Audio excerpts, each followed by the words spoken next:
Good evening. This is the call to order of the regular Board of Aldermen meeting at the Salado Municipal Building located at 301 North Stagecoach Road in Salado, Texas. The date is September 19th, 2024, and the time is 6:30. Ms. Bean, please call the roll. Let the record show all present. Thank you, ma'am. As we begin this Board of Aldermen meeting, let us take a moment to reflect on our shared commitment to serve the diverse community of the Village of Salado. We invite all present, regardless of faith, belief, or philosophy, to join us in a spirit of unity, respect, and compassion. May our deliberations be guided by wisdom, our decisions rooted in fairness, and our actions driven by the common good. Whether you find inspiration in a higher power, the bonds of humanity, or the wonders of nature, let us work together to build a culture where every voice is heard and every individual is valued. Let's take a moment, please.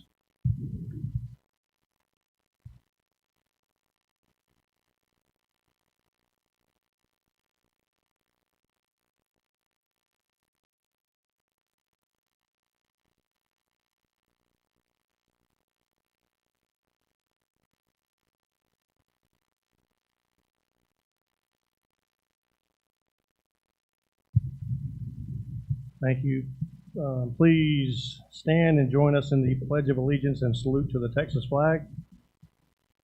Pledge allegiance to the flag of the United States of America, and to the republic for which it stands, one nation, under God, indivisible, with liberty and justice for all. Honor the Texas flag, pledge allegiance to these Texas, one day, under God, one indivisible.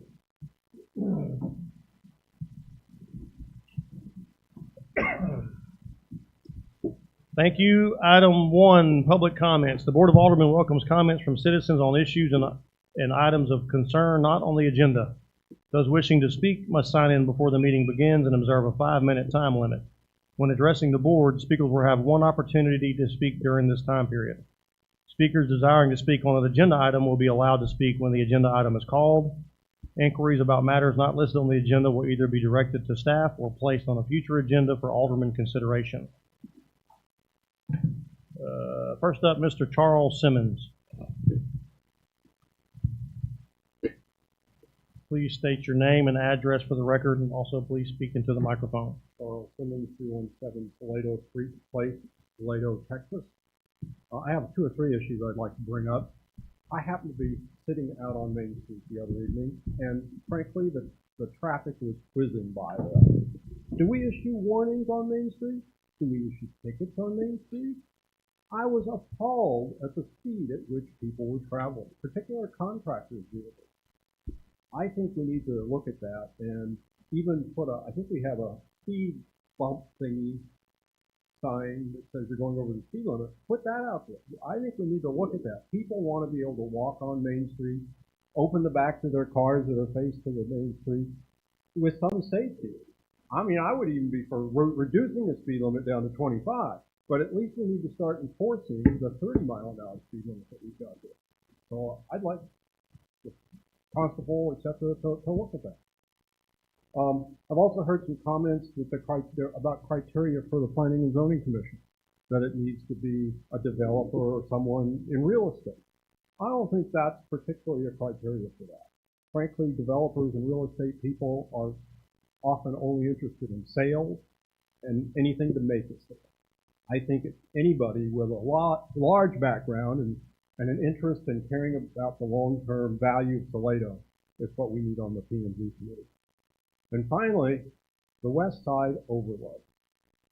That has been kicked around since I came here 2 years ago. It was passed by the Planning and Zoning Committee after many meetings, after at least, I think, 2 public meetings last, I think the first or second week in February. Manny was there. Why haven't we heard that before the aldermen so we can consider it and vote on it? I'm certainly for it, but the longer we wait, the more water goes over the bill. We need to hear that. Thank you. Thank you, Mr. Simmons. Mr. Jim Boynton. Flip a coin. It's okay. Come on. You're okay.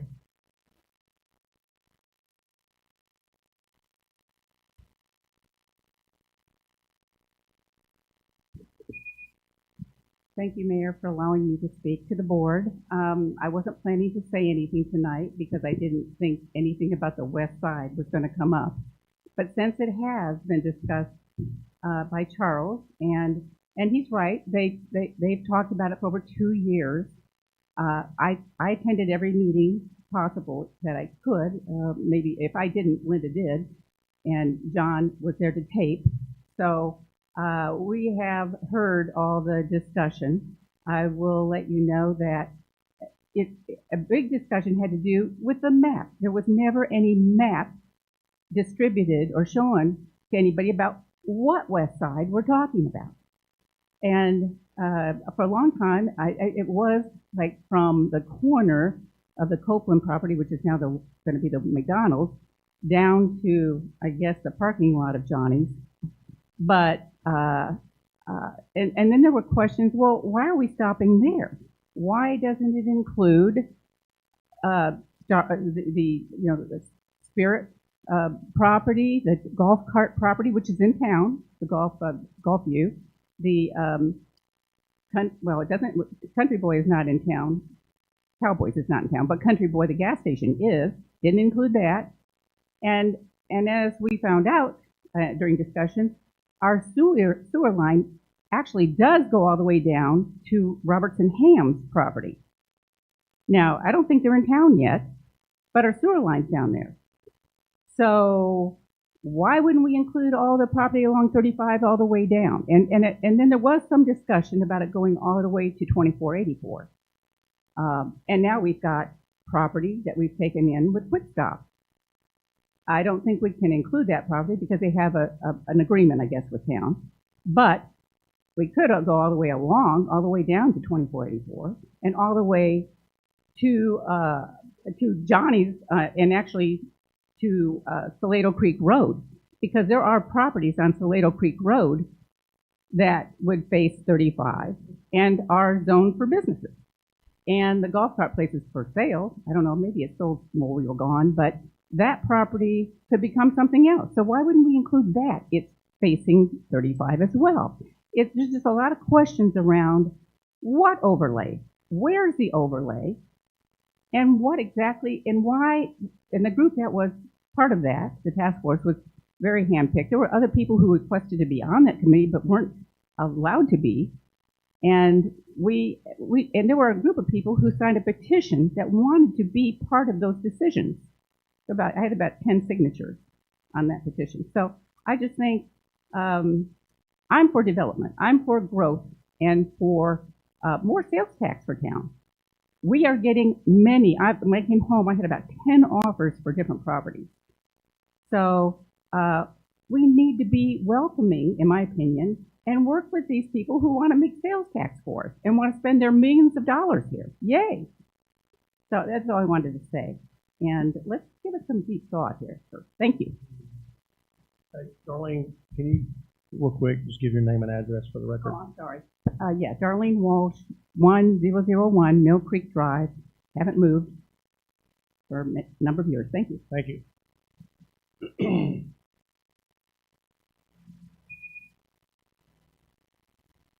I want to have a conversation with Manny. You and I are talking. I'm trying not to violate any open meetings. Why don't we issues here. wait till we get to the city administrator's report? Yeah, we can do that. I think Okay. that'll be, Yeah. Mr. Boynton?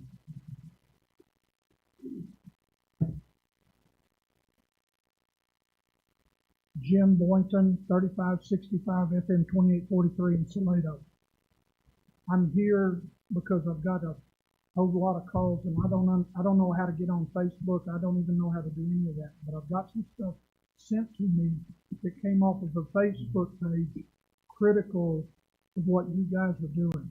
I want you to understand it's full of inaccuracies, and being like y'all have been ever since y'all been on this board together, y'all have already said, look, we're going to do a tax increase for as short a time as possible. I'm not misstating that. What's being misstated is trying to portray you guys as money grubbers or whatever. They're talking about the Planning and Zoning Commission. We need to move away, because on this website today, it was talking about we wouldn't have had this shortfall if a couple of other city council members had been on the board versus who we have now. That's water under the bridge, but on top of that, this corruption's been going on for 15 years. The problem with it is so many of our citizens get online, and our high school students here need to realize this. What you read online is not accurate all the time. In fact, on this website, I see a big deal of the following of the Colorado Buffalo. I'm not a Deion Sanders fan, but he quoted a few years ago when he was talking about his kids. One of them told him one day something about a half-truth. A half-truth is nothing but a lie with a different name to it. And that's what's appearing there about the intent of what y'all are trying to do. Y'all have been dealt a bad hand. Y'all have. We got massive amount of problems. It's not anybody's fault up here unless you were involved in some of the shenanigans that went on. But I'm telling you, you can look back. Just if you're worried about taxes, if everybody in this town is worried about taxes, all you got to do is look across the highway at a $35 million football stadium. This $2 million is small potatoes. These kids right here from school, it looks like to me, from what I've read about our football stadium, is they'll be paying for it when they're 45 and 50 themselves. Being open season on anybody trying to do the right thing, we're not always going to agree. There's not anybody here that would agree with one another 100% of the time. But our only option at this point is to work our way out of it. Kicking the can down the road will cost us more money. But, it's just like everything else we've done. There's been holdups, not letting people tie to the sewer, holding up this, holding up that, giving preferential treatment. That's gone on for so long for our boards. I understand why you need to clear the deck and start again. I don't know if I agree whether we ought to have builders and realtors on there or not. I know at one time we had a realtor and his wife on there on the planning and zoning at the same time. 15 years ago, building the first 2 houses in town, I've had people on the planning and zoning committee come up to me and personally tell me, you're not going to get anything built because I'm going to vote against it because I'm on the planning and zoning and we got the votes to do it. That required me to have my attorney get a hold of the city and the former mayor and make sure we understood that I own that property and I'm abiding by the rules, but not everybody was. We have spent years getting into this situation. You guys can't straighten it out today, tomorrow, maybe in a couple of years y'all will be able to have it straightened out. But we've got to be supportive of it as a community. And people need to, when someone comes up to you guys, I'm sure they do all the time, what is on that page is generally not accurate. Thank you. Thank you. Any other public comments? Okay, moving on to item 2, consent agenda. A, approval of minutes of September 5th, 2024, regular Board of Aldermen meeting. B, ratify the approval authorizing Sanctuary Development Company to post a cash performance bond for the Salado Sanctuary Phase 1B project and authorizing the village administrator to execute the performance agreement. C is approval of financial reports ending August 31, 2024. D, acknowledge receipt of petition for release from the Village of Salado ETJ for petitioner Salado Airport LLC by DHGH Salado LLC, member of Salado Airport LLC. And I'm not going to read the legal description. E, acknowledge receipt of petition for release from Village of Salado ETJ from petitioners Eagles Nest Holding LTD, Stephen M. Clark III, and Stephen Monteith Clark II Trust. And that is all. Mr. De La Rosa, you have anything to add to any of that? No, ma'am. Alderman Graham, you have any questions? No questions. Alderman Hurst? No questions. Alderman McDonald? No questions, Mayor. Mayor Pro Tem Bell? No. I will entertain a motion. Make a motion that we approve the consent agenda as written. Motion made by Alderman Graham to approve as written, seconded by Mayor Pro Tem Bell. Any further discussion? Question. Question's been called by Alderman Hurst. All in favor of approval of the consent agenda as written, say yes. Yes. Any opposed? Ms. Bean, passes 4-0. Item 3, discuss and consider possible action regarding any item removed from the consent agenda, not applicable.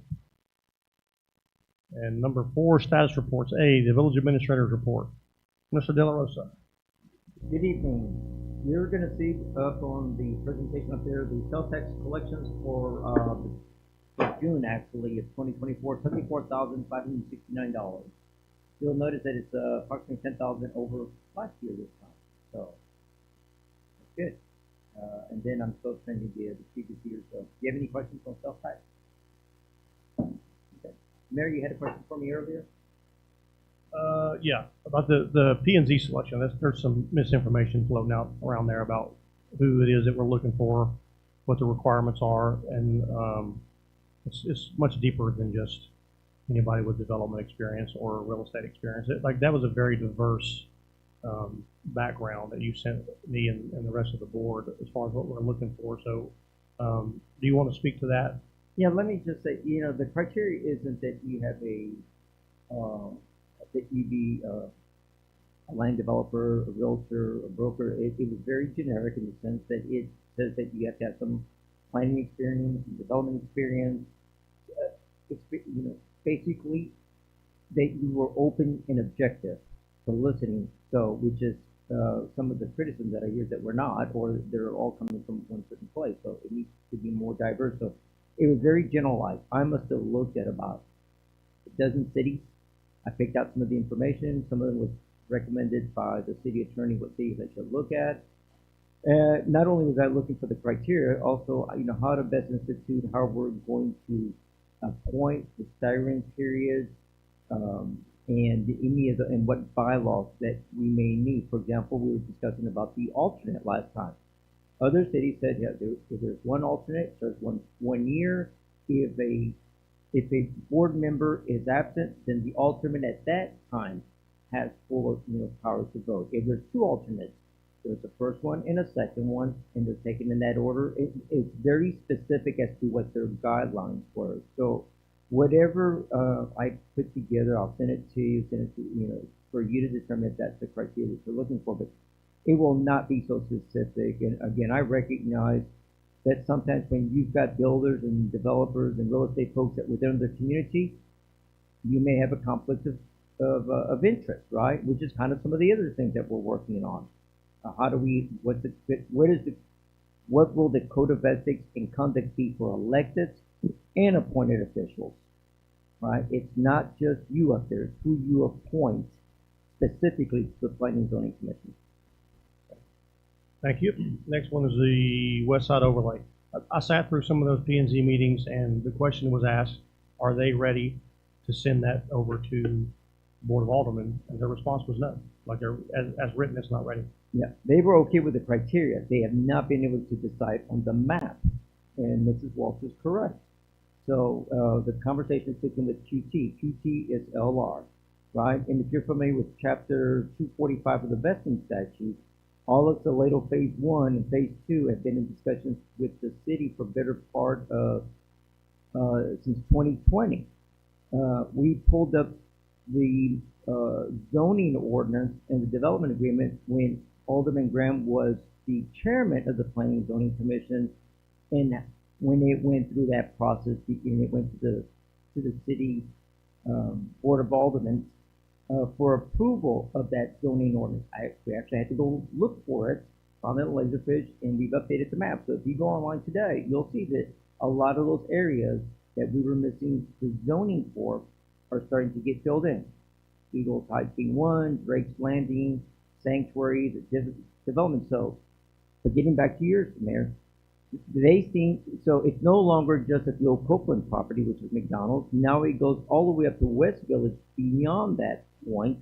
And in the last conversation was it was going to stop somewhere inclusive of Johnny. And then the conversation at the next meeting said, well, let's take it all the way down I-35 along with the area that we've already annexed.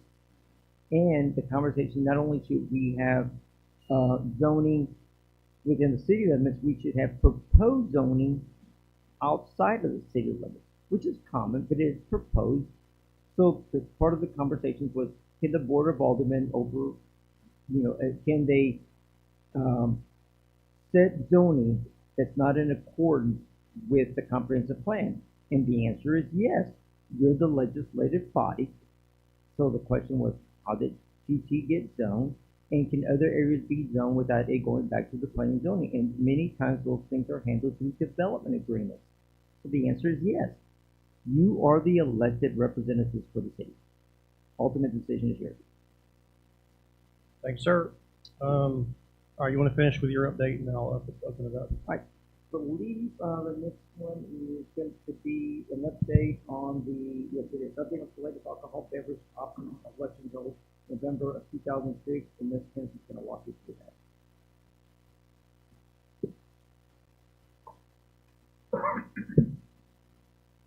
Good evening, Mayor and Alderman. If you recall, in a past Board of Aldermen meeting, we had a discussion about mixed beverage use permits. And the question did come up regarding the use of the food requirement along with the permit. So I just kind of wanted to update everybody today and clarify regarding the sale of mixed beverages by food for mixed beverage TABC certificate holders. I want to go back to our Village of Salado ordinance number 2017-07. It does not require the sale of food with mixed beverage permit except for on Sundays. Now this ordinance 2017-07 actually repealed the two original ordinances that we had for alcohol, which was 2009-06 and 2008-09. And the reason why I wanted to bring that up to your attention is because both of those ordinances had food listed as a requirement for mixed beverage. So in the 2017, which is now adopted, and that is the ordinance that we do follow, does not have a food requirement in there.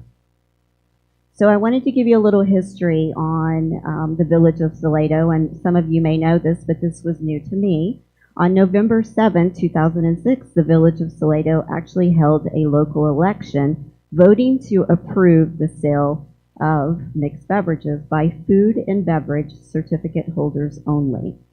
And why is this important? Well, this regulation is what Bell County goes by, that voters' approval. So when we have businesses that actually are applying for a TABC permit application, they are required, and the Bell County clerk at the TABC office informs them that they must check the box that has mixed beverage restaurant permit requirement.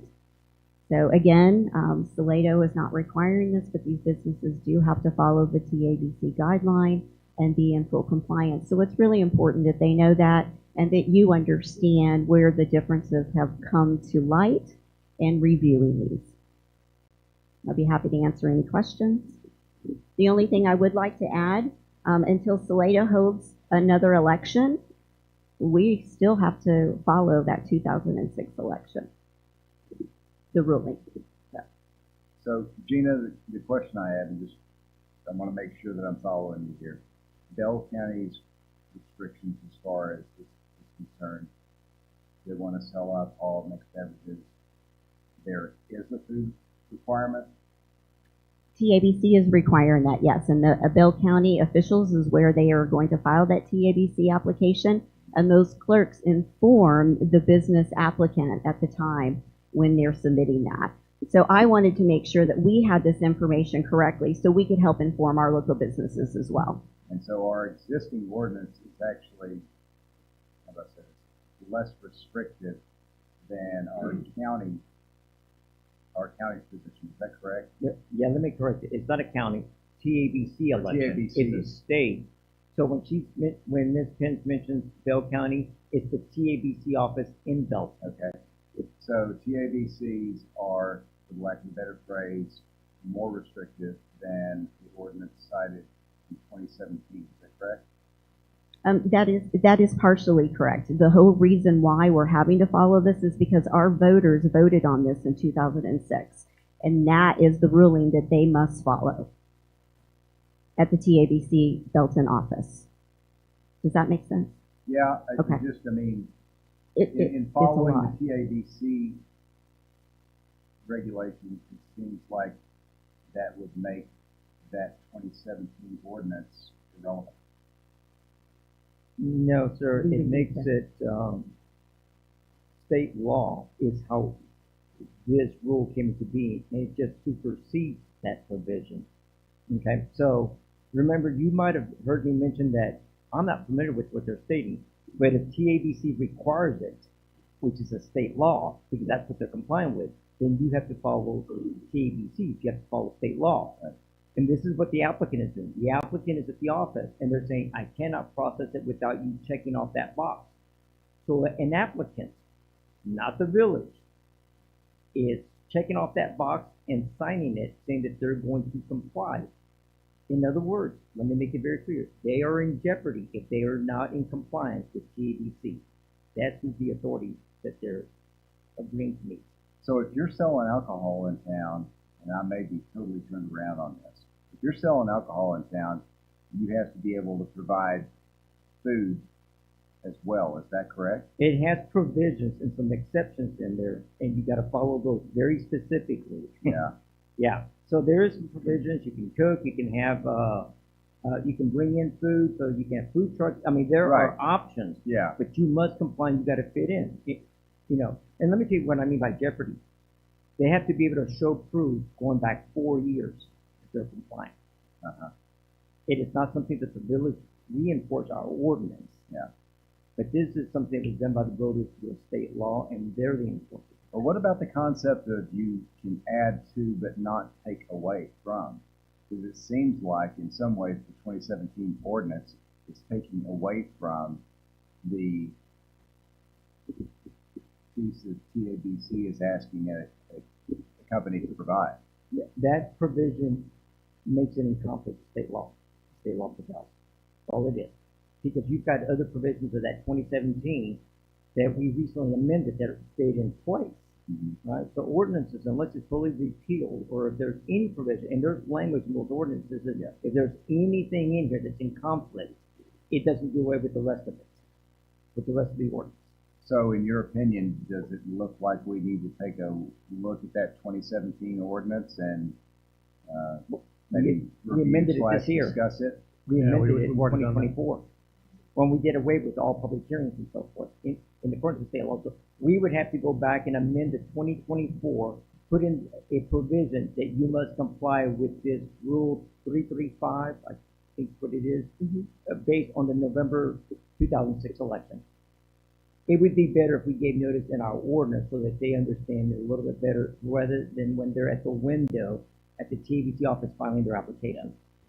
Okay, so it sounds like we do have a little bit of house cleaning that we need. We do.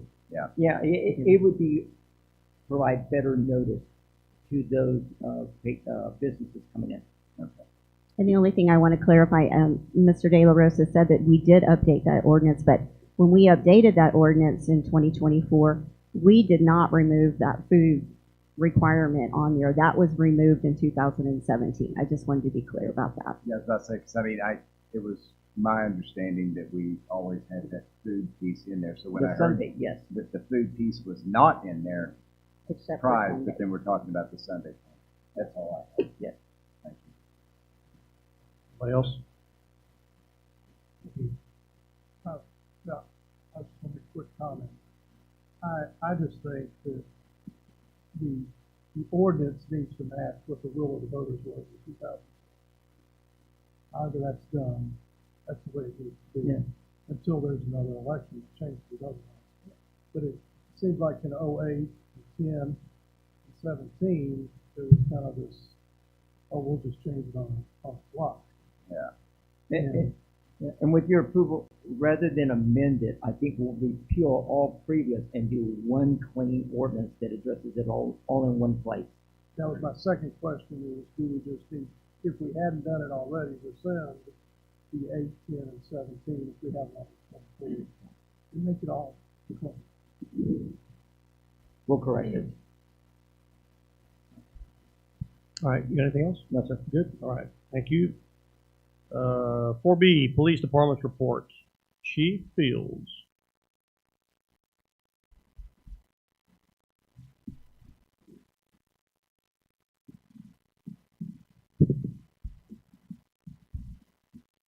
Good evening, excuse me, good evening, Mayor, members of the board. Priority one calls last month, 27. We went up 8 on priority ones. Actually, we went up a little bit on each, but mostly on the priority fours. We'll get to that in a minute. Priority 4 calls are generally self-initiated field activity, which are officer initiated, whether that's a business check or a traffic stop, things like that. Last month the previous month we had 12.29 calls for service per month or per day. We're up to about 13.77. So we're staying roughly right around the same amount of workload per officer. You'll see the July and August stats there. You can tell we've gone up on several of them. Tuesdays, calls for service on Tuesdays have skyrocketed. I can't tell you why, in particular, a Tuesday skyrocketed. I went back and looked at some of the data. We did have some more self-initiated field activities, and we'll get to those in a minute. But we did have some more self-initiated field activities on Tuesdays, but that's about the only specific item that I can translate that to. As far as calls for service by time of day, you'll notice there's a huge jump between July and August, right around the 5 o'clock, 4 o'clock, 5 o'clock time frame. Going back and looking at the types of calls of service we've had during that, those are traffic-related issues because of the beginning of school. School letting out, we've got a lot of people moving around town, things like that. So we have had a larger amount of incidents that occur between the 3 and 5 p.m. time frame. Last month we did have 3 arrests. We took 50 incident reports, 45 supplemental reports. The majority of those supplemental reports were the destruction or disposition of evidence that we have in the evidence room, trying to get rid of things, taking stuff up to crime labs up in Waco, getting it tested, things of that nature. And we did respond to 20 crashes. While we did not work all 20 of those crashes, we did respond to assist with traffic control up on the interstate when DPS was working an accident. As far as traffic stops, here's the self-initiated field activity. As far as traffic stops, we had 74 traffic stops last month, resulting in 85 citations, 126 warnings, with an enforcement rate of 114.86%. You remember from previous presentations that I like to keep that enforcement rate right around 45, 50, somewhere around there. This is double that enforcement rate. And when I started pulling the data on this, I went back and started talking to the officers, and it was because we had a whole lot more traffic and we had a whole lot more incidents of speeding in school zones, things like that. So I'm hoping that 114 is not going to be a trend. I don't want to over-victimize the village. However, if we need to handle a situation, we're going to have to come up with a way to slow people down in the school zones. We did conduct 8 assist other agencies, and we did have to appear before the grand jury 1 time. Some notable calls for service. August 5th, we responded to a runaway in the 1200 block of Logan. Prior to the runaway being located, he was actually located by the Belton Police Department in a stolen vehicle, and at which time he started resisting arrest. So we've got a situation there that we're going to be monitoring closely. August the 6th, we were dispatched to an assault family violence 1700 block of Old Mill. Upon arrival, the wife was outside. Officers made contact with the wife, stated that her husband was inside and he was in possession of a firearm. Officers approached. As they approached, attempted to make contact at the front door. They heard what sounded like a firearm being charged, and then the husband, stepped onto the front porch with a loaded firearm in his hand, round in the chamber, hammer cocked to the rear. Officers took evasive action. They handled the scene. After talking with the individual for about 5 minutes, and I don't know, 5 minutes is a long time when you point your gun at somebody. After talking to the individual for 5 minutes, weapon was placed on the ground. He was taken into custody. He was charged with assault causing bodily injury to a family member, and he was also committed on an EOD, emergency order of detention. I want to highlight, several months ago, I sent, luckily, the officer that was dispatched to this particular incident to hostage negotiation school. And I made the comment that hostage negotiation school is a whole lot more than just hostage negotiation. It teaches de-escalation. It teaches how to contact people, how to talk to people. And I'll let you know that I was on scene at that time. I was one of the officers that was on that scene. I'll let you know that Sergeant Dunshee did an excellent job.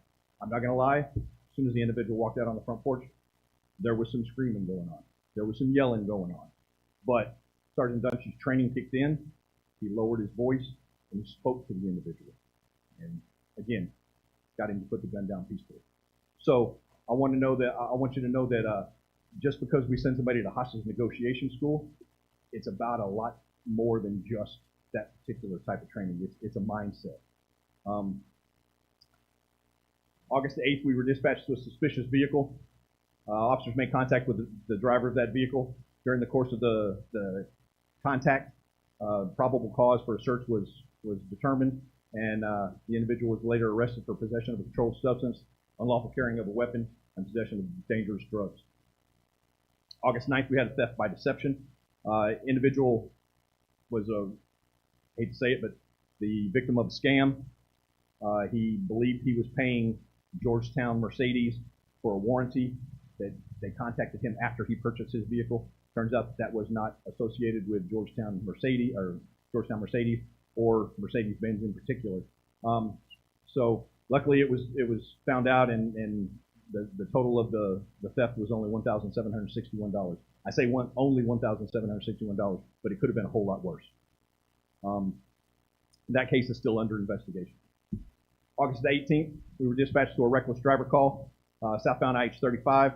Officer made contact, at which time there were signs of intoxication. The individual was escorted out of the vehicle.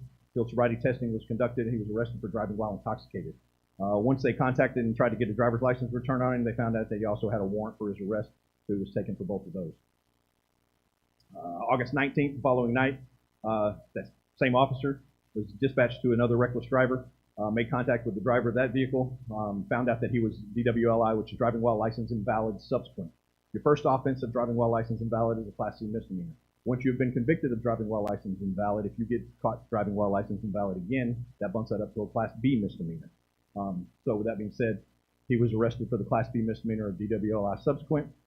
Also was found in possession of marijuana and found in possession of drug paraphernalia. Response breakdown time. Priority 3 call for service response breakdown on that. We're about 7 minutes and 29 seconds. That's a little bit longer than I care. I like to keep that response time below 5 minutes. But with that being said, there are several factors that contribute on that. Number one, when I went back and researched the times of the calls, several of them were while an officer was already on a call for service. Can't head to one until we can finish another. Second one, I've got an officer that's in training. Takes a little bit longer to go from point A to point B. Still learning the streets. Not making any excuses on that. However, that's the analysis that I've come up with on there. As far as priority 4, you'll notice that that's a 3-second response time. On priority 4 calls, those are our officer-initiated, self-initiated field activity. So those are like traffic stops, getting out and checking buildings, things like that. There's usually a very, very, very little response time there, mainly because dispatch enters a call as soon as you initiate the traffic stop. We did conduct 16 area house watches, area checks, that is, a little bit up from the previous month. Flock ALR report. Here's the big number, and we'll get a little bit later in the flock report. We'll explain why, but there's a big number. 200,774 unique plate reads. I will remind you that during this time frame, school started, and there was a whole lot more cars driving past several of our cameras, 3 of which were right near the school. We did retain 1 license plate in reference to an investigation that we were conducting. We had 51 system alerts, and I'll get into the system alerts in just a minute. And then we did access the system 3 times for administrative use. Again, 200,774 reads. We deleted 132,276 leads. So there's a large difference in between the number that we collected this month and the number that we deleted last month. This is our hot list. It shows each time we get a direct notification from the flock system of a situation that is occurring at one of the cameras. We usually get about a 6-second delay. If you'll notice, we had, during the month of August, we had 20 incidents where we were notified of gang member or suspected terrorist in town. I'm not going to go as far as say they were probably a suspected terrorist, but when an individual that has been identified as a gang member self-reports as being a member of a gang, when they add them into the NCIC-TCIC, they also put their vehicle license plate number in there.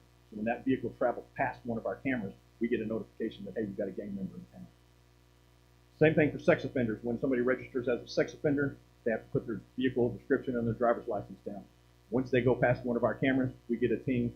So we had 15 incidents of sex offenders. Some of the non-custom hot lists, those are not ours. Those are other agencies. So we may get a ping from Temple Police Department saying, hey, this individual is wanted in connection with for questioning for some offense, or this is a situation where Temple has placed that ping, or Morgan's Point has placed that ping. And then you'll see the protective orders, stolen vehicles, correction, stolen license plates, and stolen vehicles as well. So when I wanted to show this particular graphic, because when we talk about hot lists, you hear me say we had X number of hits on the hot list. These are the hits that we're getting on the hot list. To follow up, if you remember, we had a situation where I was less than pleased with the flock camera system. And we did some analysis on camera locations. We also did some analysis on the video that or the photographs that we were getting from the cameras. I worked with the flock team. They came in, camera 2, 3, and 5 have been reframed, which means they've been re-aimed to better collect data from those intersections and those roadways. Cameras 2, 7, and 9 have had the software updated to have better night vision capabilities. They're in a darker area, so we're getting better video out of that, or getting better photographs out of that. And camera 1, 5, 7, 8, and 9 have been adjusted. They had to adjust the motion sensors because they weren't quite picking up every time a vehicle would come by. So that's another reason why we've got a lot more hits on these places, because we're actually getting better data from them now. Department news. We completed firearms qualification last month. Also, during the month of August, we were really heavy in what we like to call the Operation Popsicle Patrol. Alderman McDonald has gone out with me on these. These are great times. We go down to the parks, we go down to the creeks, down to Salado Creek, and we pass out popsicles. And let me tell you something. Kids love popsicles. I'm not gonna lie, I like popsicles myself. But we went down there. So far, we've gone through, just this summer, we've gone through 4 cases of popsicles. I try to keep the freezer stocked with popsicles. That is when I can keep my officers out of the popsicles. But we try to keep popsicles at all times in there. Officer Gatewood, if you remember, he's one of our new hires. He and I worked in Belton together. He instructed at the Temple Police Academy. He teaches child alert checklist and missing and exploited children. 2 very valuable topics for our new cadets. And then also, you'll notice we've got T-shirts out in front of each one of you. National Night Out is coming up. It's October the 1st, 2024, from 6 p.m. to 8 p.m. We did not participate in National Night Out last year. I was a little upset when I started asking about it. There was no plan, and to be 100% honest with you, I didn't want to do it halfway. I did not want my name a part of something that was not going to be up to standard, so to speak. So with that being said, we didn't do it last year, but we're going to do it this year. It's going to be at Pace Park. We've already made arrangements to have hamburgers, hot dogs. We've got a snow cone machine that's going to be there. We're going to have a dunk tank so people can dunk an officer if they'd like. We're going to have face painting, an inflatable water slide that has been donated for us to use. We'll have vehicle displays from not only our police department, but from the Salado Independent School District Police Department and the Salado Fire Department. We'll have some other giveaways. But most importantly, it's a time when the community can come up and engage in conversation with members of law enforcement, members of the fire department, first responders. Come up, talk to us, ask our opinion of things. Ask why we do this, why we do that. It's a good time to meet the community. And if you'll notice the shirts, the front of them, very generic, National Night Out, Village of Salado. But the back of them, I wanted to point out it's police, fire, and the community, and this is going to be a night to unite. It's time for everybody to get together and get on the same page. So I brought you guys a T-shirt. I encourage you to attend, encourage you to wear your T-shirts. We're going to have a whole lot of T-shirts to pass out. There's no charge for this. I've had it in the budget since last year. We've got it taken care of. We've got several donations that have come in to assist us with this. So with that being said, it's going to be a fun time. We're going to come out. We're going to get together, have a good time, do some fellowship. Any questions? I've got a couple. One, firearms calls. I actually went to the range with Cadet Trebo, and I'll have you know I outshot Cadet Trebo. He should be ashamed of himself. You outshot? I did on a weapon I'd never fired before. So he needs some remedial training. So remedial training. I can put that up, sir. I outshot him with his own weapons. So just write that down. That's embarrassing, sir. Thank you. Traffic stops. Can we go back to that, Jacob?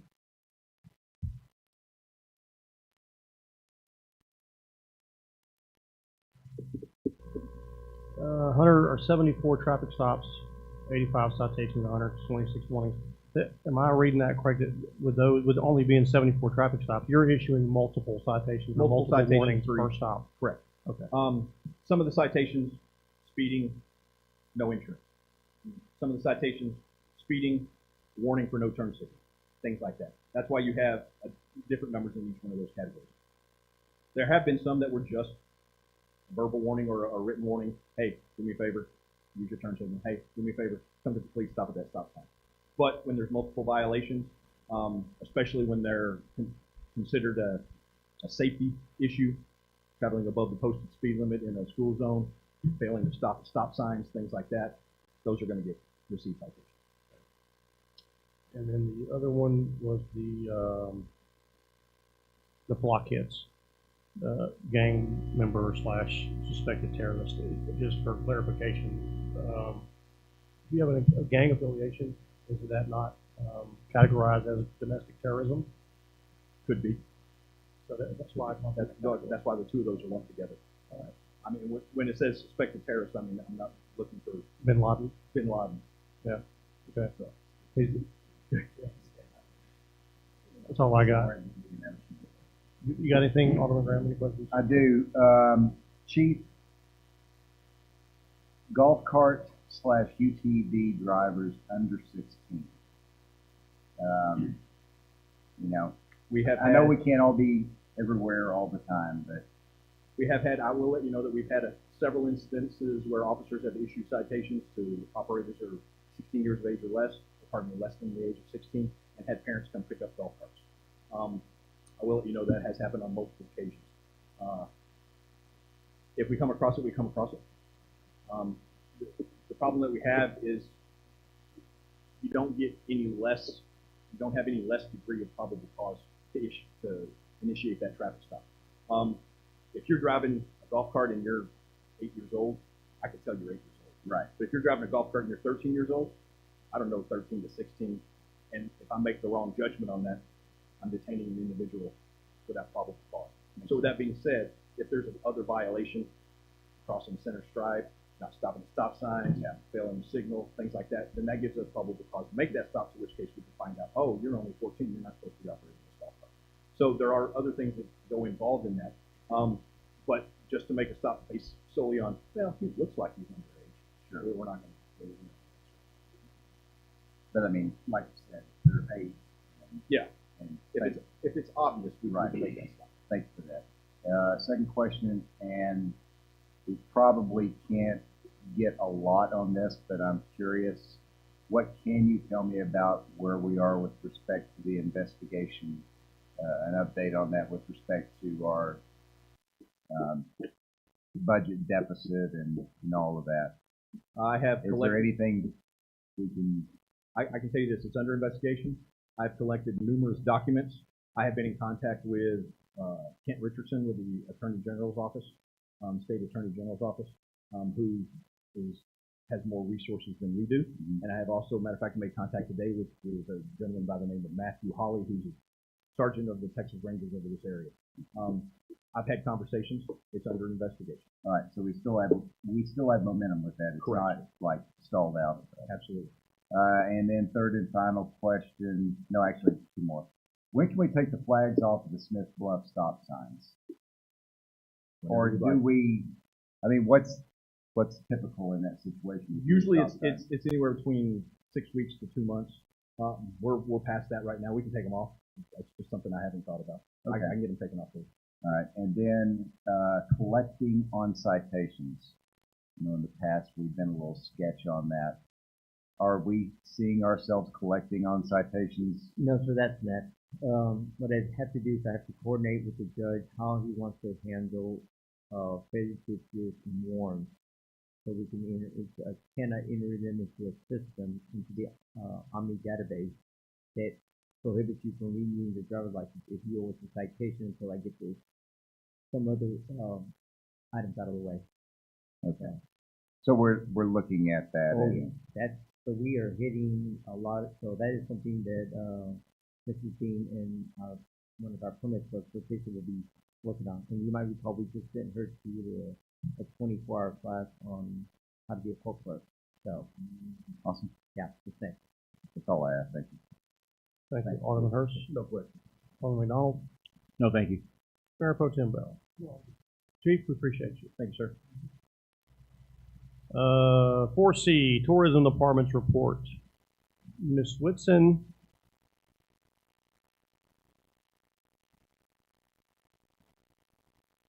Good evening, Mayor and Alderman. So the sales marketing, I'm proud to announce that we have officially launched our Paul's on Main. This is our Salado influencer. In marketing, an influencer brings attraction to your area. Our reasoning behind this is there is a day tripper. He goes around, he has a lot of fun. He goes around all of the state of Texas, tells a lot of things. So we wanted something that influenced Salado. When we look at who our demographic is, we have ladies. Well, the day tripper's already taken. You got a handsome cowboy with a cowboy hat all over Texas. So what else attracts ladies would be a cute little puppy dog that's all over town, along with families. And we're not trying to make light of having a puppy in here. We are going to make it it is very professional. It's more about her adventures and what brings our story and tells Salado as a whole. So when we say that, she is going to be coming and walking into our stores. We're going to be mindful of the the dog rules on the leash and keeping all of that professional so that anybody who comes with their own dog is also following along those leads too. No restaurants, those sorts of things. Mainly just where's Jolene going today and where will she be and what adventure did she find in our town. The other theory behind it is telling Jolene's story. So just as a Texas reporter, she is going to be our Salado reporter, where she is going to be going to our businesses and talking to our business owners, and they get to tell their story, who they are, what brought them to Salado, what they do, and they have a whole lot of a background other than just owning a business. They've got a lot, maybe military experience, or their building is old, and there's some story behind that. So we just want to share that, and all of that hits the social media platform, YouTube platform, and it is just an influencer that brings Salado to town.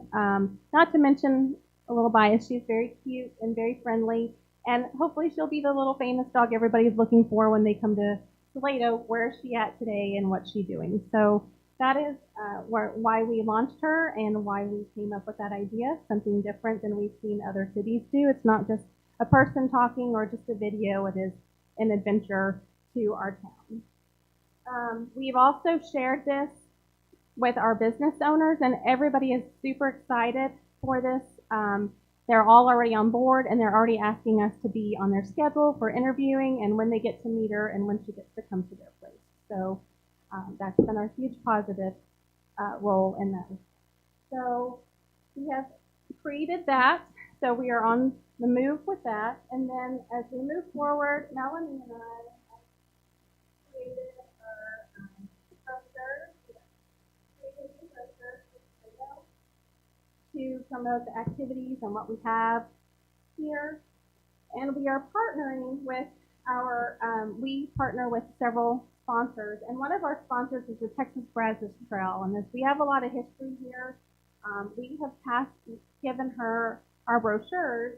And all of these brochures are going to go to, there's 8 of them. There's the Lackland Air Force Base, there's Czech Kolache Festival, the State Fair, the Governor's Summit in Buffalo, Texas, the Round Rock Rotary, the Boston Museum Smithsonian Institute, and the Will Rogers Fort Worth Home and Garden, McAllen's Winter Texan Expo, Welcome Home Rio Grande, and then there is a quarterly commission meeting that obviously every quarter is also going to be passed out there. So these brochures will get handed to all of those as well too. We also have we actually have about 700. So we created some new bags as well. And on our bags, we put our QR code. And we have 600 of those bags going out and 100 of these to a group, and then 100 of these going to another, or to our, excuse me, and 100 of our brochures going to another group as well. So there's going to be 700 promotion items that are going to be given out to bring Salado and recommend Salado. And then the other thing we've done is we have a group of 30 ladies that we have scheduled to come in October, and they are having a tour here in Salado. So it's one of our first, and we'll be creating some more of those as we go along. So we've been pretty busy, and we're real excited for the activity that we see going on there. All right, the next I have is going to be our website. And on our website, when you're looking at users, those are our visitors. We have a 30% increase on that. Our sessions is going to be where they are actually interacting on our website. We have another 30% increase in that. Our page views, we actually have a 40% increase on that one. And what that is that just counts the number of times that somebody's literally gone to our website. And then downloads is with your phone. That is increased by 40% in on the Apple, and then stay the same for the Android. As far as the visitor center goes, our numbers have gone down by 30%. That total that you see there is ours and the museums together. As far as we talked about on Saturdays, ours would range 6 people, and there's an estimate 8 people on there. Then the next one I have is events. And so what we've done on our events is we have a couple events coming up. There are community events, and those events are going to be September the 22nd. We have the 22-hour walk, suicide prevention, hosted by the Salado High School Band Boosters. Then October 5th, the Serena Fest, and October 11th through 13th, we have the Jingle Walk. And then we have decided all of our community events, we are posting those on our Facebook page so that they have a view, and then we can also help advertise and solicit their events that have going on around town. I would say our extra events that you have, that the businesses have on, those are on our QR code and visit SaladoTexas.com website. Any events they have is all on there, and it's getting really full as well too. So our local businesses are very active and excited, and it's just rocking and rolling on our side. Do y'all have any questions? I don't. Do anything? I do. Hello, Okay. Ms. Whitson. Yes, sir. Of the 145 combined, you said it's a combined between yourself and the museum. Do you actually have split numbers by chance, or you just Yeah. wrap it up? No, I have split numbers here in case that was asked. So for the month of September, the total for the visitor center was 63. 28 of those were on Saturdays, which totals the whole 4 Saturdays. Well, 1, 2, 3. We had 5 Saturdays in that month. So that number is even going to be smaller. And then the museum had 82, and their total on Saturdays was 47. Thank you. You're welcome. This may be Manny, I'm not sure which one to take this. Can you give me a timing on an opening for Stagecoach? That I don't have. You said October. That was the last I heard was October. I think it was November now, from what I understand. They have a hiring that they're going on right now.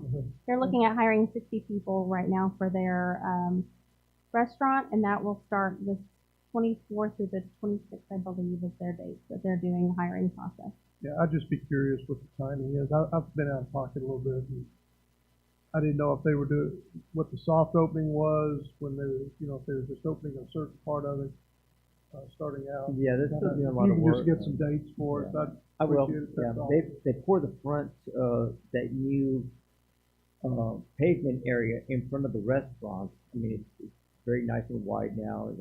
It opened up the entry. I mean, you can now actually tell it's the front door. So they did that about 2 weeks ago, and I saw Rusty out there.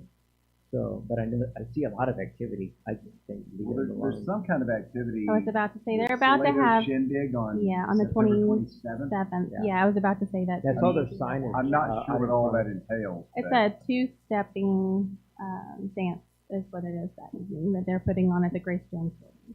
Oh, And that's on our website and the QR code. I'll get an update on that. Yeah. Okay. Anything else? Thank Okay. you. You're welcome. Thank y'all. Okay, item 5, discussion and possible action on A, discussion and possible action on approval of a request from the Salado High School Band to participate in support of the 22-hour walk for suicide prevention / 22 for Veterans Walk. And we've got Miss Janine Lee, Bunny Pierce, students Michael Doris, Danny DeLuna, and Aiden Rose. So if y'all want to take the podium, let's hear about what you got going on.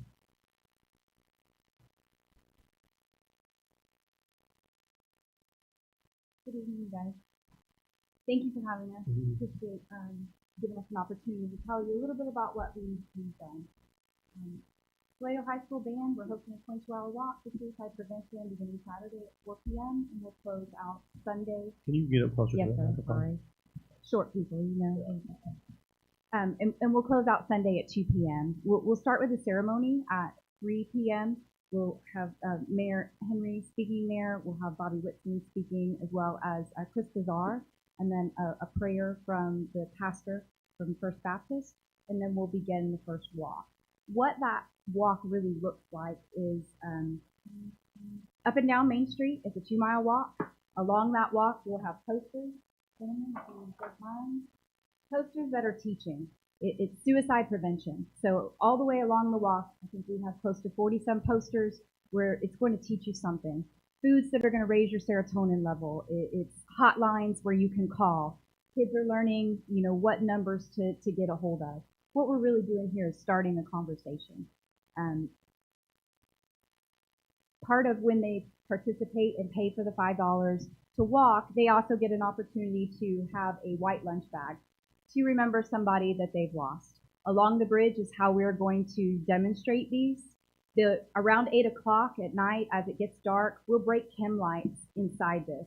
So as it's sitting along the bridge, you have chem lights lighting up and just lighting up these names of people that we're trying to remember as we go along. What we're looking for is to showing our community's been hurting with this epidemic. We have kids, we have veterans, we have adults that are all challenged with just feelings that they're not able to process. They don't know how. My son himself came to me with a phone call. He had a friend that came to him and said, I don't know how to do this, Mom. I don't know how to talk to them. They're having suicidal ideations and they don't know who to go to.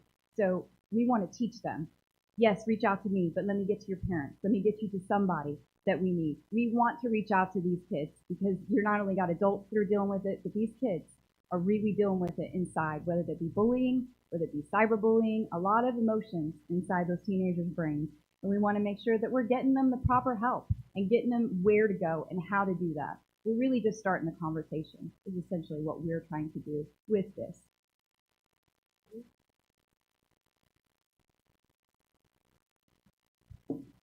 Hi everyone, my name is Michael Doris. I'm a junior at Salado High School, and I wanted to give my story on suicide awareness. 2 weeks ago, it was brought to my attention that 988 is the National Suicide Hotline number. 1 week ago, my father of 45 years old learned what 988 meant, and last night, my mother of 50 years old learned what that number meant and to other people. You know what the biggest killer of men under 45 is? It's suicide. During the year 2022, almost 1.6 million people attempted suicide in the United States alone, not counting other countries across the world. Of those 1.6 million people, 50,000 people passed away. And of those 50,000 deaths, 38,152 deaths were of United States veterans. In 2012, my oldest brother attempted to commit suicide via hanging. And by dumb luck, the curtain rod he was trying to hang himself on broke and snapped. He tried to commit suicide later again that night by overdosing on sleeping pills. But by the grace of God, his second attempt at suicide had failed.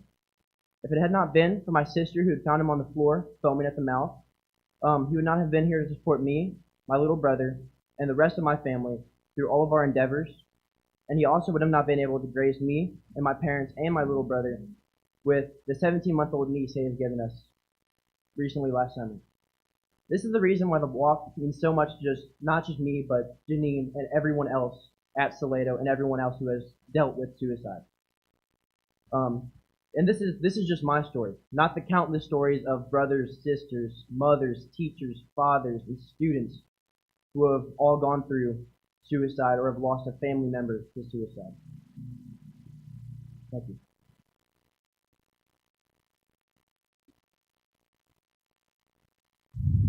My name is Danny DeLuna. I am a senior at Salado High School.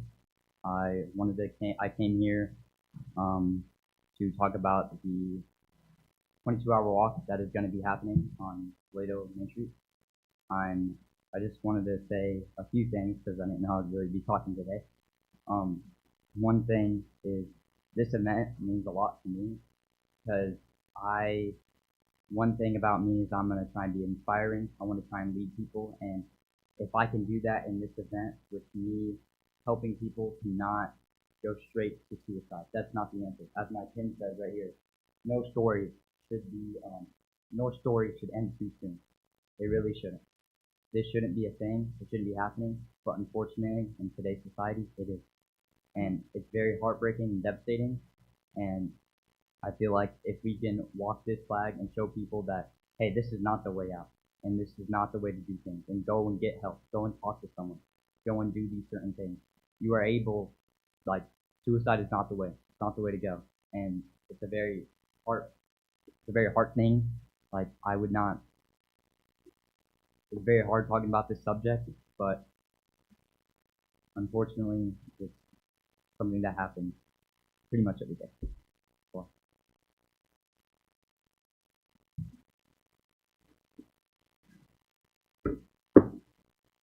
Gentlemen, I just wanted to take a moment to thank each and every one of you for listening to Janine and listening to our boys. This is heartfelt from so many students within Salado ISD. We're feeling the pain.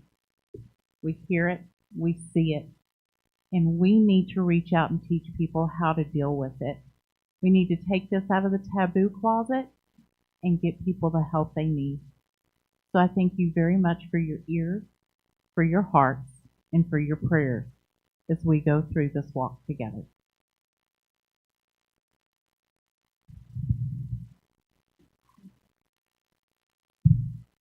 Gentlemen, I commend your courage to get up and say what you're saying.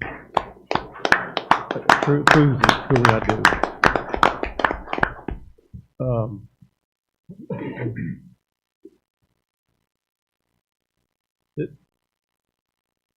just to the board, this is a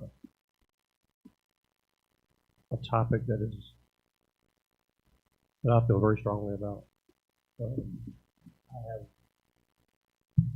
well, with the fire department, I've responded to more than I care to count students that committed suicide, somewhere that of my son's age.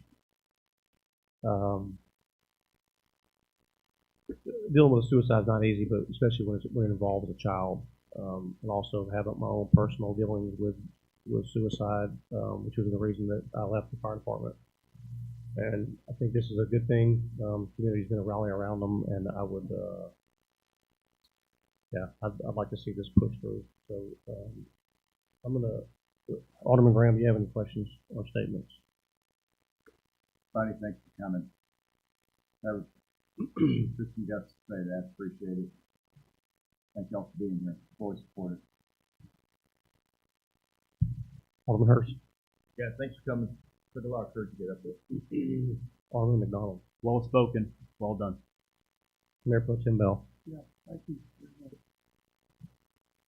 Any public comments on this? All right, Mr. Del Rosa, do you have anything you want to add? Mayor and Alderman, I'll have Chief Fields get with whoever's leading this and make sure that we provide whatever assistance we need to from the village. Okay.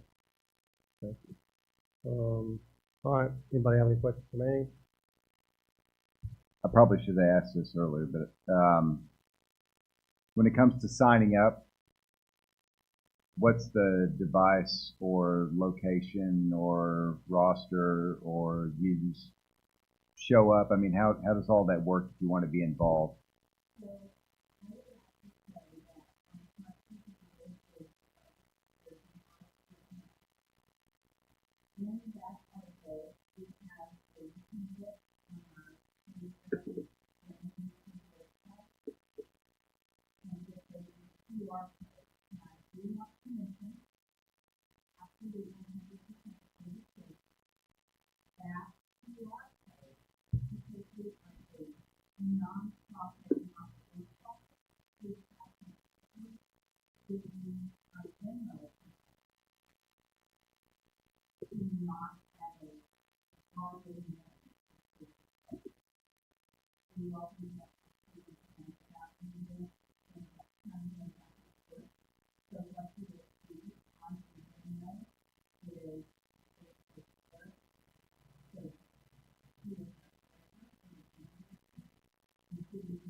It does. Thanks, Bunny.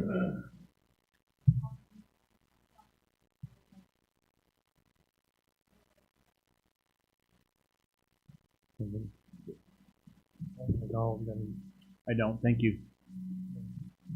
All right, if there's no further questions on this, I'll open the floor for a motion. Mayor, I motion that we approve as written. Motion made by Alderman McDonald to approve as written and seconded by Mayor Pro Tem Bell. Any further discussion? Question called by Alderman Hurst. All in favor of approval of the request from the Salado High School band boosters to participate in support of the 22-hour walk for suicide prevention and 22 for Veterans Walk, say yes. Yes. Yes. Any opposed? Thank you, Ms. Bean. That passes 4-0. Janine, Bunny, Michael, Aiden, and Danny, I appreciate y'all for everything that you're doing. Thank you so much. We'll see you Saturday. Item B, discussion and possible action on approval of a request from Jonathan Reynolds at 126 Pace Park Road to block off an area fronting 4 properties through traffic on Halloween evening from 6 p.m. to 9 p.m. October 31st, 2024 for the 5th annual Jack-o'-lantern blaze and for the village to provide the barricades. I'll speak to this real quick. This is something that Mr. Reynolds has been doing for a number of years. He does it for Halloween. He does it for Christmas. It really looks amazing over there. He makes it, kind of its own little fright trail, I guess, and jack-o'-lantern line up and down the street. I think he has contests with kids to see who has the best jack-o'-lantern. He also does it during Christmas as well. So I think this is something that we've done in the past, and I'd like to see it continue. Mr. Delano, so do you have anything to add to that? Okay, Alderman Graham, do you have any questions? No questions. Alderman Hurst? No question. Alderman McDonald? No questions, Mayor. Mayor Pro Tem Bell? All right, any public comments on this? No? All right, if there are no further questions, I'll open the floor to a motion. Make a motion, we block off the areas written in item 5B. Motion made by Alderman Graham to approve as written, seconded by Alderman Hurst. Any further discussion? Question called by Alderman McDonald. All in favor of approval as written, say yes. Yes. Any opposed? Ms. Bean, that passes 4-0. Discussion and possible action on the Board of Aldermen's review measures, collection of data, and approval of application for a hotel occupancy tax funds. Mr. Del Rosa, you want to kick this off? I will, yes, sir. This item was actually requested by Alderman Michael McDonald. And the reason being is we've had some discussions about the hotel occupancy tax application process. Okay. So I think that the application that we had was lacking. We did become a member of the Texas Hotel Lodging Association early in about February or March of this year. The Texas Hotel Lodging Association is the lobbying group for the hotel industry. The utilization of hotel occupancy tax must meet the two-pronged test, and the second prong has 9 criteria and 9 elements that the criteria needs to be met. Okay, every one of those, it must benefit the hotel lodging industry. So, with that being said, the application needs to be improved. The application that we currently have is still weak. I've had conversations with Mrs. Whitson. I also had them with her predecessors, with both of them before her. So, what I suggested was that we download either from the Texas Hotel Lodging Association. Their website was down, so I went online. I found the city visa. In the last couple of days, I also sent her, I think, probably close to 25 different cities, how they go through that whole application process and the different criteria that is established. So Mrs. Whitson has started working on putting something together. There's a proposed 15-page document in there along with veto. So when we talked about committees, and that was one of the things that came up, well, do we want a committee? My response was no, because we do not have criteria for the selection of a committee. The reason I know about committees is back in 2019 when I went before the state legislature to get legislation for a hotel convention center and sports facility. Part of that criteria required that we establish an advisory board. It was created by ordinance. It was a 5-member board. It had to have 2 representatives, either owners or executive team representing the hotel industry. 1 elected official, could be an elected official, a city council member or a mayor, 1 citizen from the committee, and the city manager. And the city manager was made the chairman of that committee. And it was a recommending committee. We would vet applications in accordance with the state statute, in accordance with our application process. We only did it between May 1 and August 1. It was done during the budget process. It would be incorporated as to how much funding that governing body would allocate for the next fiscal year starting October 1st. It's a little bit too late for that for this year, but you certainly have some applications that we've been vetting. Some didn't qualify as well, and others will be coming forward yet. It's based on the application that was submitted, but it still must meet that criteria. So to try to make it something for the next fiscal year, we need to improve that process. And you may want to establish a committee in the future, but currently you have staff that can vet it and present it to the Board of Aldermen because you are the final decision maker when it comes to meeting the criteria of that application. So let me tell you a little bit of the application process. A lot of times you don't get money the first year, second year, or third. You establish some history, you file your application, and you file a post report. If you don't meet the criteria that post report will indicate that, and then in all likelihood, you will not be able to get funding the following year, forever. You gotta really track who's staying at the hotels. They've got a lot of work to do. So, based on that, this is what we're recommending. I'm gonna turn it over to, Alderman McDonald, and then Mrs. Whitson can certainly answer any questions you might have of her. Alderman? Thank you, Mr. De La Rosa. Mayor, Mayor Pro Tem Bell, fellow alderman, and Ms. Whitson, and community at large. The reason I asked to have this review and look at is because I've stated in the past that when we are responsible and charged for expenditure of tax dollars, that is all tax dollars, in other words, be good stewards. And in doing so, in the spirit of the hotel tax portion of this, is not to challenge prior decisions in this program, but is to better curb and control how we're spending that hot tax in the future to the betterment and to the letter of the law by the state for the hotel industry as a whole. So with that stated, I asked Mr. Del Rosa to help me do the research on this, and what you see before you is a generalized draft of what could be provided, and it is subject to change based on our needs, wants, and desires within the law statute itself. And in addition to that, if you have any questions of myself or of the document or Ms. Whitson, we're open for those conversations. Thank you. If I can add a statement, through the Texas Travel Alliance, there's a gentleman who specializes in this state tax law, and he offers training for it. And I have spoken to him, and he and I are going to be doing a thorough in-depth on it. I've been in tourism for 4 months, so this is new on the radar, and he is very in-depth on training. And one of the other things that he offers for our applicants is when they get ready to do their application process, they offer an orientation before they even fill out the application. And I think that would be really great to add to our application process so that they get the information that they need, and it's very thorough coming from somebody who's very well versed in that area. And so I'd like to maybe add that to our application process as well.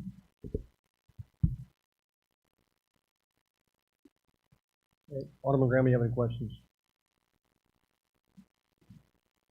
So are we looking at trying to approve this tonight? Is that correct? No, we would like to get input from you tonight. Okay. And as we get that, I would like to put a timeline in the next few weeks. Once we think we've incorporated your comments, I'll circulate it, and basically it'll become our document. I don't want to really take up much more time other than this is kind of the direction that I think that we need to head into.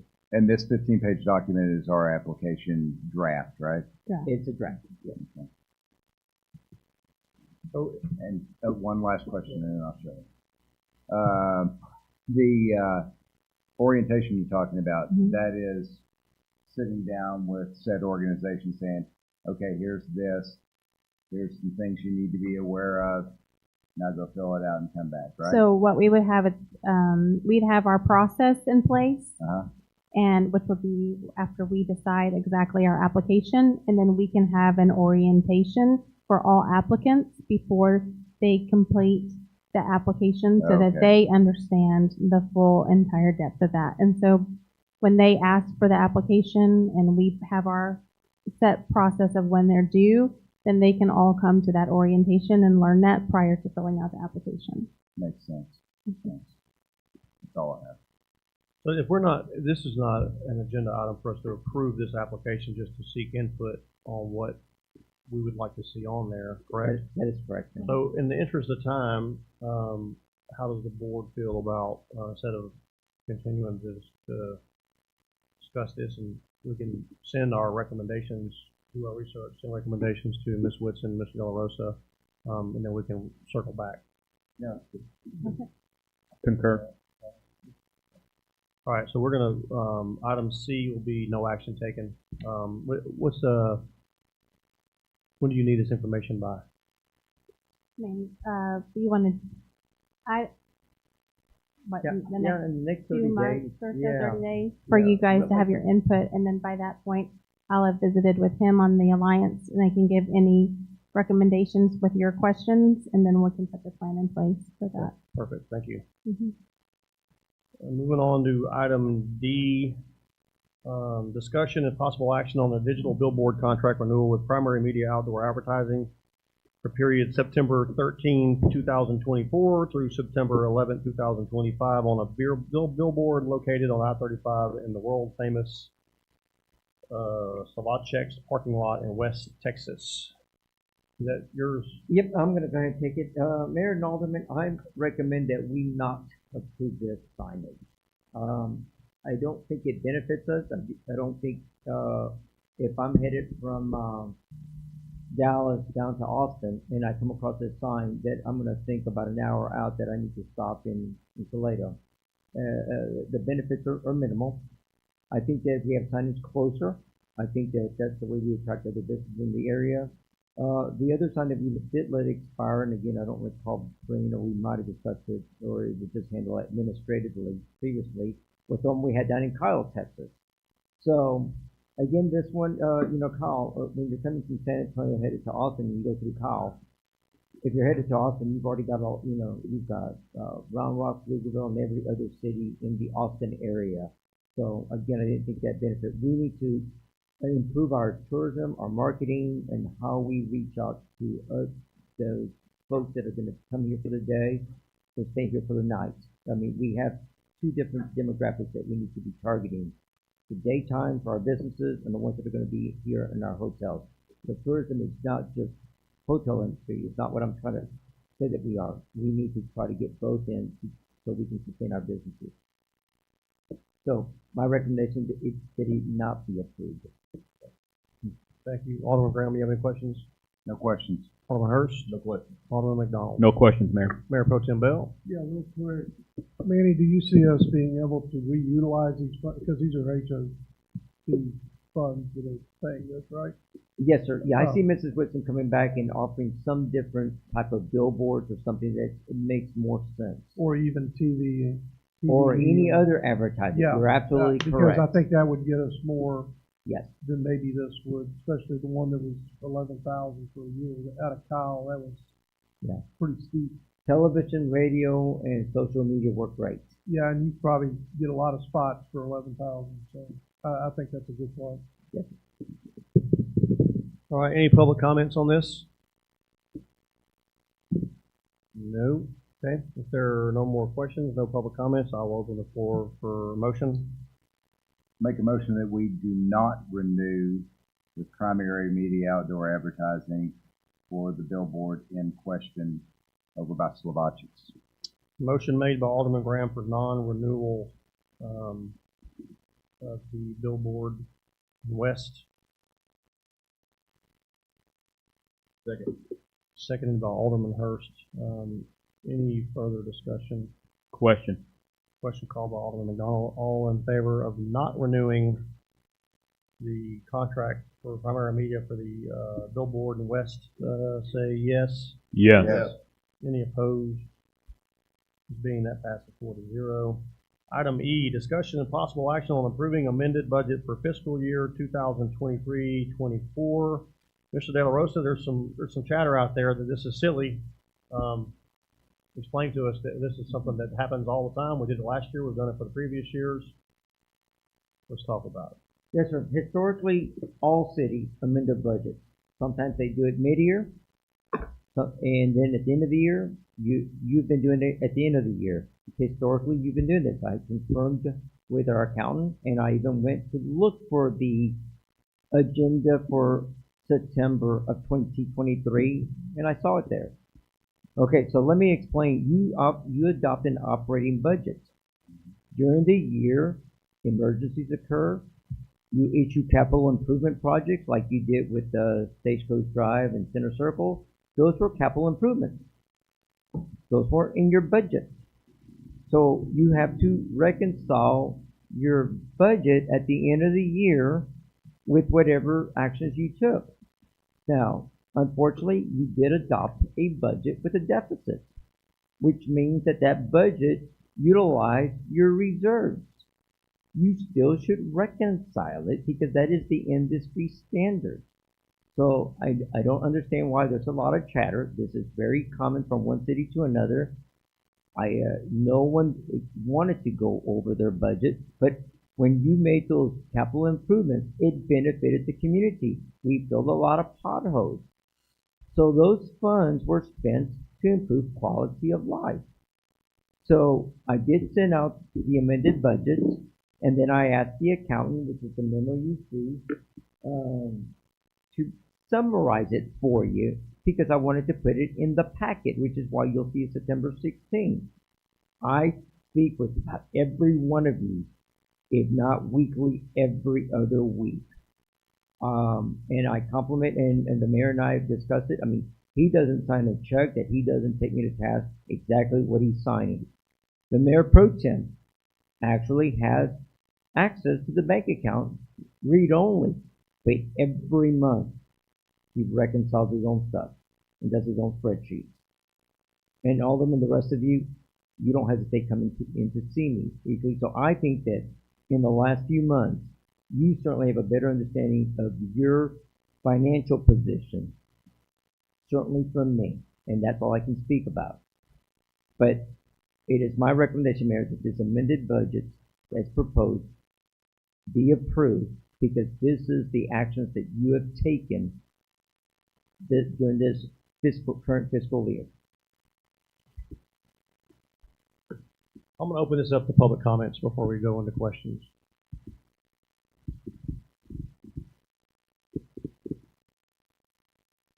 Linda Reynolds, 1110 Mill Creek Drive. I am sure that Alderman Bell and Alderman Graham are aware, if you go back over old agendas from the previous administration, the budget came in and was rearranged probably at least 4 or 5, if not more times in a year. I remember seeing it on the agenda many times and kind of bypassing it because going through budgets is not easy for me to think of. So it's not, I don't know why. The only reason people bring it up is because all of a sudden, as soon as they think their taxes are going to go up, they're nervous about everything. They were not following along in the last 5 years what was going on here, obviously. The other thing I wanted to ask is, I noticed that Mr. Solaski has to send you a check for $130,000. Can you, maybe Alderman Bell knows already, but I would like to make sure we know where that went. Are you asking why we send a check? Does that go into a escrow account? A check for sanctuary. A check for sanctuary. In accordance with the development agreement with Sanctuary, all impact fees collected are remitted to Billy Hanks Jr. in quarterly, and we reconcile that every quarter, not only between our accountant, myself, along with their office manager. So they tend to remind me 30 days before that it's coming due, and they certainly are looking for it right at the due date. So we stay compliant with our development agreement. That's in today's agenda, that 130,000 comments. So I just wondered if so it doesn't. Well, I didn't read the comment, but I know that every quarter we submit whatever impact fees are collected. So all of the builders, the home builders that are building in the sanctuary area. It was about changing some of the development. So it was coming in for a... I think her question is that there was a check that we recently received from Sanctuary. Yeah. What was that check Oh, for? that was agenda item on the consent. That was agenda item 2B as in boy. It's to ratify the approval authorizing Sanctuary Development Company to post a cash performance bond for the Salado Sanctuary 1B project, and authorizing the village administrator execute the performance agreement. And the reason being is, it's a very quirky ordinance. The applicant has to ask permission, you have to authorize for him to submit a performance bond, so he can file the final plat, so he can go ahead and move forward. In the performance bond, whether it's a surety, which is like an insurance document, or it's cash, it is reviewed by It's presented by their city, by their engineers, reviewed by our engineers, which is why you see the document in there. We agree that that is the amount of funding that it will take to finish the construction of that public infrastructure. So this is a completely different topic. So the funds came in. Once they meet their obligation, and the city engineers have said, yes, they've completed the infrastructure in accordance with the construction plans, it can be accepted by the village. It is done so. We release those escrow funds through a performance agreement. That's why it's not called an escrow, but they are funds that are escrowed for their performance and to complete it. Oh, thank you for gathering that. Yes, ma'am. Any more public And we comment? are not paying interest on the money as they first requested. Correct. Any more public comments? Alderman Graham, you have any questions? No questions. Alderman Hurst. No question. Alderman McDonald. No, Mayor. Mayor Pro Tem Bell. None. If there are no further questions, Mr. De La Rosa, you have anything else to add to that? Nope. All right, I will open the floor for a motion. I'll make a motion, we approve the proposed amended budget for fiscal year 23-24. Motion made by Mayor Pro Tem Bell to approve the amended budget. I'll second it. Seconded by Alderman Graham. Any further discussion? Yes. Manny, this is the final step. Once this is done, this is passed, then this is what our auditor works from moving forward for the audit we're going to have in January. Well, you'll still have some probably reconciliations. You might recall that I just sent you a payment, a request, payment, application number 4 or 5 and final payout on the state post. Right. So that won't close out till next month. So your auditor, this is about as close as we can get. All of those things are last payments because we're still doing business through the end of the month. Still cutting checks, still making our payments. So you'll get this closed out. You'll see that in next month's financials. But everything that was incurred in this year that kind of should be here, your auditor will make those adjustments and give you that report. So will we amend this again? No. That's my point. No, you're not. This is the last amendment. Yeah, this is the but there'll last be- amendment. Yeah, the adjustments from your will be done by the auditor. Yeah, Yes, sir. Any further discussion? Question. The question been called by Alderman McDonald. All in favor of approving the amended budget for fiscal year 2023-24, say yes. Yes. Yes. Any opposed? As being that passes 4-0. Item F, discussion and possible action on approving ordinance number 2023-12A, an ordinance of the Village of Salado, Texas, amending ordinance number 2023-12, which set a property ad valorem tax rate, approving the ad valorem tax rate and levy of 0.3947 cents per $100 of assessed valuation of all taxable property within the corporate limits of the Village of Salado for the 2023 tax year to support fund the fiscal year 2023-24 operating budget for the Village of Salado, providing for exemption on residence homesteads, providing for exemption for individuals who are disabled or 65 years of age or older, providing for penalties and interest, providing for severability, providing for repealing conflict, proper notice and meeting, providing for engrossment and enrollment, notification to assessor, and for publication and effective date. That's a lot. Mr. Del Rosa. Yep, Mayor and Alderman, this is nothing more than for us to correct an error. The ordinance that was adopted last year for the current tax rate was done in error with the 41 cents and not the 39 cents. So even when I came on board and I'm looking at the tax rate and I'm being asked what it is, I was giving out the incorrect information. This just corrects that. It's all it is.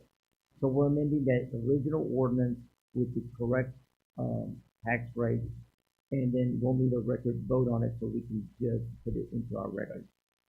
All right, and for the board's knowledge, and especially for Alderman Hurst and McDonald that were not here last year, when the budget was approved, the proposed budget would have been one tax rate, and the approved would have been another. However, the ordinance to accept that tax rate, or actually the the budget was never amended to meet that tax rate that was set by ordinance. Is that correct? That is correct. Okay, so we're just going back and forth on that. Any public comments on this? Nope. Alderman Graham, you have any questions? Just to be clear, the ad valorem tax rate that was levied against properties during the 2023 tax year was 0.39470. Is that correct? That is correct. It I was- did see the notification sent by the administrator at the time to the appraisal district, and it was in accordance with the minutes. I pulled the minutes up, so I verified that. It was not 0.41 that was That is correct. levied against state 0.39. property. Yes, sir. Just want to make that clear. Don't have any other questions. Alderman Hurst. No question. Alderman McDonald. No questions, thank you. Mayor Pro Tem Bell. All right. No public comments? Vote.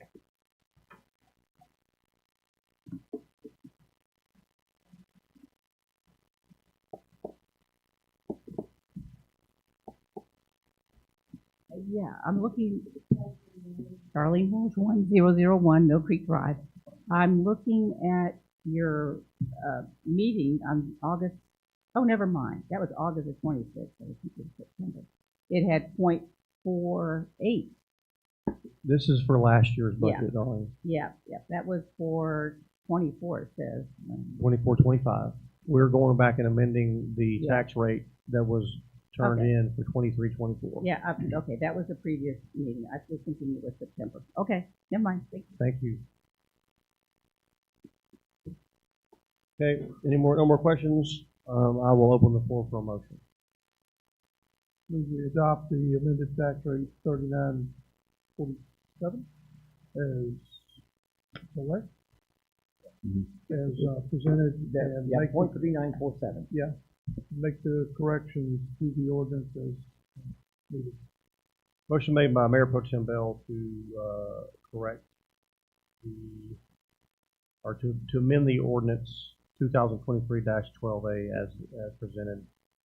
I will second that revision. Seconded by Alderman Graham. Any further discussion? Question called by Alderman Hurst. All in favor of approving? Mayor, individually, we need Oh, a I'm record sorry. vote. Yeah, I'll go down the line here. Alderman Graham, Yes. Alderman Hurst, Yes. Alderman McDonald, Yes. Mayor Pro Tem Bell. Yes. That passes 4-0. Ms. Bean, next item, adjournment. Any motion? So moved. Thank you.